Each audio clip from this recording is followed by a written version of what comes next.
Hello dear student, कैसे हैं आप सब। आई होप सब अच्छे होंगे। तो बच्चों, आज आपकी हिंदी क्लास व्याकरण का चैप्टर नंबर 19 स्टार्ट करते हैं। हमारे चैप्टर का नाम है बच्चों अलंकार परिचय। ठीक है, अलंकार परिचय देखेंगे अब हम। ठीक है, अलंकार शब्द अलम तथा कार दो शब्दों से मिलकर बना है। अलम का अर्थ है भूषण, सजावट। जिस प्रकार आभूषणों के द्वारा नारी के सौंदर्य में वृद्धि हो जाती है, उसी प्रकार अलंकारों के प्रयोग से काव्य के सौंदर्य में वृद्धि हो जाती है बच्चों। ठीक है, अतः हम कह सकते हैं कि वह साधन जिसके द्वारा काव्य में शब्दों और अर्थों के सौंदर्य में वृद्धि हो जाती है उसे अलंकार कहते हैं बच्चों। ठीक है, अलंकार के दो भेद हैं। तो बच्चों देखेंगे, सबसे पहले हमारे अलंकार के कितने भेद होते हैं? दो भेद होते हैं। ठीक है, कौन कौन से होते हैं बच्चों? शब्द अलंकार, शब्दालंकार और अर्थ अलंकार। ठीक है, देखेंगे सबसे पहले शब्द अलंकार, जहां किसी कथन में विशिष्ट शब्द प्रयोग के कारण चमत्कार अथवा सौंदर्य आ जाता है, वह शब्द अलंकार होता है बच्चों। ठीक है, अर्थ अलंकार, अर्थ अलंकार होता है जहां किसी कथन में सौंदर्य अथवा चमत्कार विशिष्ट शब्द प्रयोग पर आश्रित न होकर अर्थ की विशिष्टता के कारण आया हो, वहां अर्थ अलंकार होता है। ठीक है, शब्द अलंकार। ठीक है, अब सबसे पहले हम शब्द अलंकार के बारे में कुछ व्याख्या देखेंगे। ठीक है, इसके बारे में डिटेल्स देखेंगे। अनुप्रास, अनुप्रास जब किसी पंक्ति में दो या दो से अधिक शब्दों का पहला या अंतिम व्यंजन एक हो तो वहां अनुप्रास अलंकार होता है बच्चों।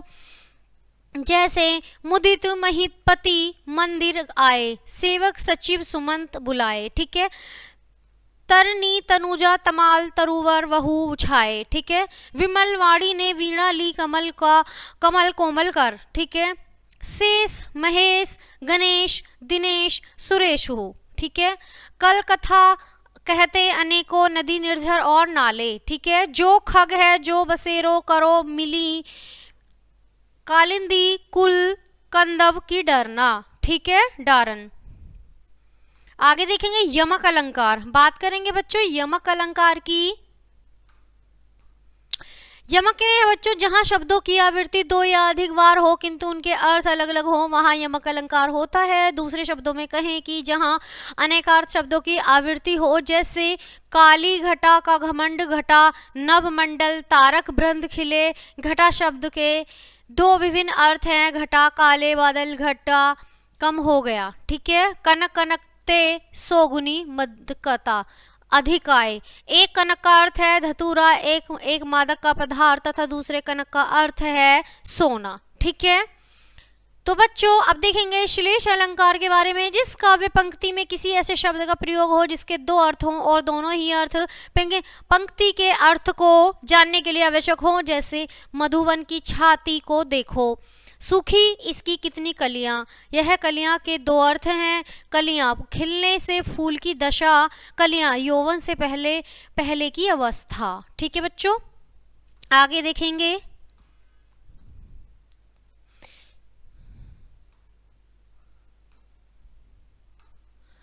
जो रहीम गति दीप की कुल कपूत की सोए, बारे उजियारे करे बढ़े अधेरो होए। ठीक है, इस दोहे में बारे के दो अर्थ हैं, बच्चे का जन्म और जलना। ठीक है, इसी प्रकार बड़े के दो अर्थ हैं, बच्चे का बड़ा हो जाना और बुझ जाना। ठीक है, अर्थालंकार, अर्थालंकार के तीन प्रमुख अलंकारों में दो में से समानता, तुलना या एक रूपता स्थापित की जाती है। इसके लिए कुछ शब्दों से परिचय आवश्यक है। उपमेय, उपमेय उपमान और समान धर्म। ठीक है, सबसे पहले उपमेय की बात करेंगे, जिसको उपमा दी जाए यथार्थ जिसका वर्ण हो रहा हो उसे उपमेय कहते हैं।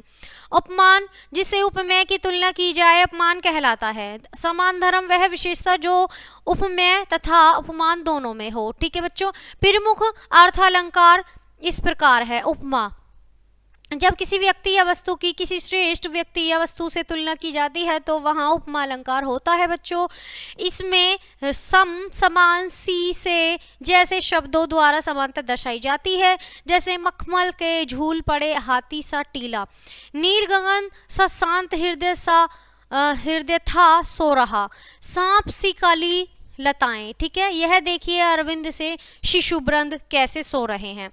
ठीक है, उत्प्रेक्षा, अब बात करेंगे बच्चों उत्प्रेक्षा की।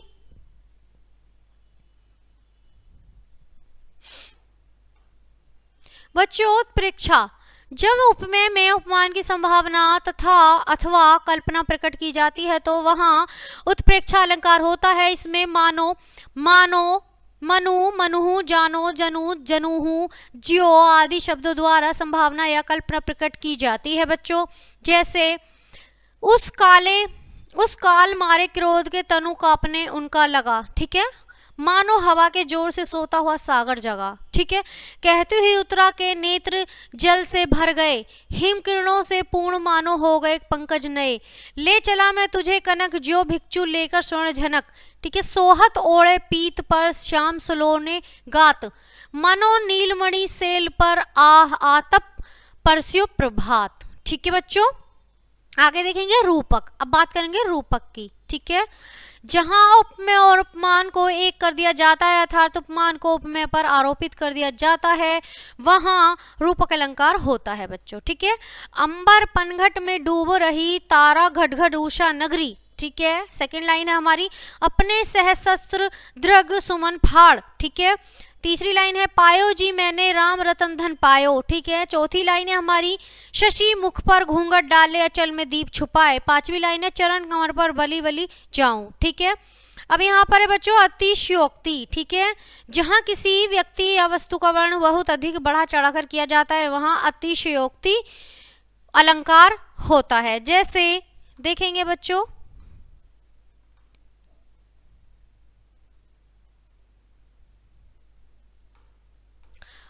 हनुमान की पूंछ में लगन न पाई आगी, ठीक है। लंका सगरी जल गई गिए निशाचर भाग, ठीक है। आगे नदियां पड़ी अपार घोड़ा कैसे उतार पार, राणा ने सोचा इस पार तब तक चेतक था उस पार, ठीक है। तो बच्चों आपको ये जो दोहा है, जो ये लाइन है समझ आ रही है। हनुमान की पूंछ में लगन न आग, हनुमान जी की जो पूंछ थी उसमें आग नहीं लग पाई, ठीक है। लग पाई न पाई आगी, लंका सगरी जल गई गए निशाचर भाग, ठीक है। लंका जो थी वो सारी जल गई और जो भी वहां पर लोग थे वो गए भाग, ठीक है। आगे नदियां पड़ी अपार घोड़ा कैसे उतरे पार, आगे नदी है और घोड़ा कैसे पार करे। राणा ने सोचा इस पार, राणा ने जब सोचा इस पार तब तक चेतक था उस पार, तब तक जो चेतक था उनका था उस पार, ठीक है। देखिए आइए एक नजर डाल लेते अपने चैप्टर की ओर। अब तक हमने क्या सीखा बच्चों। अलंकार शब्द अलम तथा कार दो शब्दों से मिलकर बना है। अलम का अर्थ है भूषण सजावट, वह साधन जिसके द्वारा काव्य में शब्दों और अर्थों के सौंदर्य में वृद्धि हो जाती है उसे अलंकार कहते हैं। अलंकार के दो भेद हैं, शब्द अलंकार, अर्थ अलंकार। जहाँ किसी कथन में विशिष्ट शब्द प्रयोग के कारण चमत्कार अथवा सौंदर्य आ जाता है तो वहाँ शब्द अलंकार होता है। जहाँ किसी कथन में सौंदर्य अथवा चमत्कार विशिष्ट शब्द प्रयोग पर आश्रित न होकर अर्थ की विशिष्टता के कारण आया हो तो वहाँ अर्थ अलंकार होता है बच्चों। इसी के साथ हमारा ये चैप्टर यहीं खत्म होता है। मिलते हैं आपसे नेक्स्ट चैप्टर में, तब तक के लिए बाय बाय प्यारे बच्चों।